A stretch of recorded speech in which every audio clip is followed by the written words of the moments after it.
नमस्कार, आप देख रहे हैं सी न्यूज़ भारत और मैं हूं आपके साथ ज्योति अरोड़ा। खबर यूपी के बलिया से है, जहां ब्राह्मण भी लेंगे बसपा सम्मेलन में भाग। अयोध्या में होने वाले बसपा के ब्राह्मण सम्मेलन में बलिया से भी बड़ी तादाद में ब्राह्मण समाज के लोग भाग लेंगे। उक्त बातें बसपा नेता व नगर पंचायत चितंबड़ा गांव के चेयरमैन केशरी नंदन त्रिपाठी, उपेंद्र पांडे व फौजी अंगद मिश्रा ने पीडब्ल्यूडी के डाक बंगले में पत्रकारों से बातचीत में कहा। चेयरमैन केशरी नंदन त्रिपाठी ने कहा कि 23 जुलाई को बसपा के राष्ट्रीय महासचिव सतीश मिश्रा अयोध्या में ब्राह्मण महासभा का आगाज करेंगे। महासभा में बलिया जनपद के ब्राह्मण समाज के लोग बड़ी संख्या में अयोध्या जाएंगे। फौजी अंगद मिश्रा ने कहा कि जिस तरह से मायावती ने ब्राह्मण को आगे करके सरकार बनाने की मुहिम छेड़ी है, उससे पूरे प्रदेश के ब्राह्मण समाज एकत्रित होकर बहन मायावती जी को उत्तर प्रदेश के 5वीं बार मुख्यमंत्री बनाने जा रही है। बहुजन समाज पार्टी का अपना विधानसभा का मैं करता हूँ। किन मुद्दों को लेकर आज प्रेस वार्ता रखते हैं? देखिए, सबसे पहले तो मैं बकरीद की शुभकामनाएं अपने सारे साथियों को देता हूँ। और अभी 23 तारीख से हम लोग के नेता परम आदरणीय सतीश चंद्र मिश्रा जी के निर्देश पे पूरे प्रदेश में अयोध्या से रामलला का दर्शन करके और पूरे प्रदेश में अभियान चलाया जाएगा ब्राह्मणों को भाजपा की मूवमेंट से जोड़ने के लिए। तो 23 तारीख को बलिया से अधिक संख्या में लोग अयोध्या जाएंगे। बलिया का पूरे पूर्वांचल से अधिक संख्या में लोग अयोध्या जाएंगे और वहाँ से पूरे प्रदेश में एक अलग मैसेज जाएगा कि पूरे प्रदेश के ब्राह्मण बहुजन समाज पार्टी के साथ हैं।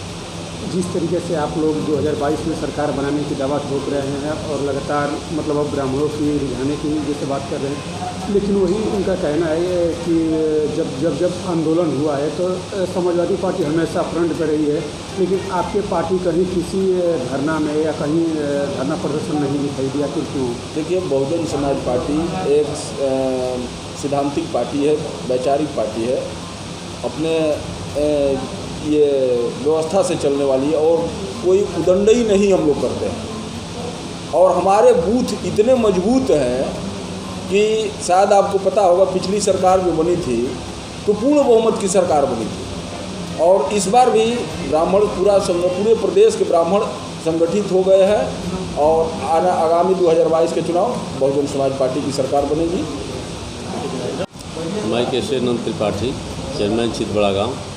जी त्रिपाठी जी, आज आप लोग प्रेस वार्ता रखते हैं, किन मुद्दों को लेकर आज प्रेस वार्ता रखते हैं, क्या मांग है आपकी? आज बहुजन समाज पार्टी का जो मिशन 2022 है उसके संदर्भ में हम लोगों की माननीय बहन जी ने ब्राह्मण समाज को आगे कर माननीय सतीश मिश्रा जी को उनके नेतृत्व में एक कार्यक्रम की शुरुआत प्रदेश में उन्होंने किया है। 23 जुलाई को अयोध्या से, जो भगवान राम की नगरी है, वहाँ से ब्राह्मण समाज को जागृत करने का और प्रदेश को जागृत करने का, बहुजन समाज पार्टी के नीति को लागू करने का, संदेश देने का कार्य हम लोगों के जो नेता हैं माननीय सतीश मिश्रा जी, उनके करकमलों से भगवान राम का और हनुमानगढ़ी से दर्शन करके हनुमान जी का, ये प्रदेश में जो अराजकता फैली है, प्रदेश में जो किसानों के साथ अन्याय हो रहा है, प्रदेश में गरीब मजलूबों की बात नहीं सुनी जा रही है, ये जो जितनी प्रदेश की समस्याएं हैं जनहित में, उस अराजकता को दूर करने के लिए जनहित में बहुजन समाज पार्टी का कदम की शुरुआत है मिशन 2022 के लिए। तो जिस तरह से कल आनंद स्वरूप शुक्ला का बयान आया था कि काशी राम जी ने एक बयान दिया था कि अयोध्या में मंदिर की बजाय शौचालय वहाँ पर बनना चाहिए, और इस बयान को पहले बीएसपी को पहले माफ़ी मांगनी चाहिए और उसके बाद ब्राह्मण सम्मेलन करना चाहिए। भारतीय जनता पार्टी के मंत्री लोग और नेता लोग, उन लोगों को सिर्फ कहीं न कहीं से कमी खोजना है। उनको कमी है कि नहीं है इसके बारे में पूर्ण उनको जानकारी भी नहीं है। हम कहते हैं कि सतीश मिश्रा जी इतने विद्वान हैं, उनके बारे में कोई कमी क्यों नहीं खोज रहे हैं। हमारे नेता के बारे में जो ये अनाप शनाप प्रचार कर रहे हैं लोग, भारतीय जनता पार्टी के लोग, और सरकार में चुनिंदे जो मंत्री हैं जिनकी कोई औकात नहीं है, अपने बूथों पर उनका कोई वोट नहीं है, गिनती होती है तो वोट मालूम होता है कि उनके बूथ पर बिल्कुल बुरी तरह से पराजित हुए हैं, हारे हुए हैं लोग। और ये लोग जो है बड़े बड़े नेताओं, राष्ट्रीय नेताओं को जो है इतने हल्के में ले रहे हैं, उनको कमियों को गिनाने का काम कर रहे हैं। प्रदेश का विकास इनको करना नहीं है, लॉ एंड ऑर्डर इनको देखना नहीं है, ये इनके बातों को हम लोगों को ध्यान ही नहीं देना है। तो अब आगे का आप लोग क्या रणनीति होगी और किस तरह से आप लोग चुनाव लड़ेंगे, और क्या 22 में किस तरह की तैयारी आप लोग? ब्राह्मण कहाँ रहेंगे? ब्राह्मण बहुजन समाज पार्टी के साथ खड़ा है। ब्राह्मणों के साथ भारतीय जनता पार्टी की सरकार में बहुत ही अन्याय हुआ है और पूरे प्रदेश में हुआ है। इसलिए प्रदेश के ब्राह्मण आज निश्चित ही बहुजन समाज पार्टी में विश्वास करते हैं, और बहन जी जब जब मुख्यमंत्री हुई हैं तब तक प्रदेश का लॉ एंड ऑर्डर बहुत ही अच्छा रहा है। ब्राह्मणों के साथ किस तरह के अन्याय हुए हैं? भारतीय जनता पार्टी ने किस तरह के अन्याय किए हैं? ब्राह्मणों को प्रताड़ित किया गया है, ब्राह्मणों को अपमानित किया गया है, ब्राह्मणों को केस में फंसाया गया है, ब्राह्मणों को बिल्कुल जो है न कोई रोजगार दिया गया है, बल्कि इस प्रदेश का मुख्यमंत्री जो है बिल्कुल कहता है कि हम ठोक देंगे। ये कैसी भाषा प्रदेश का मुख्यमंत्री बोलता है?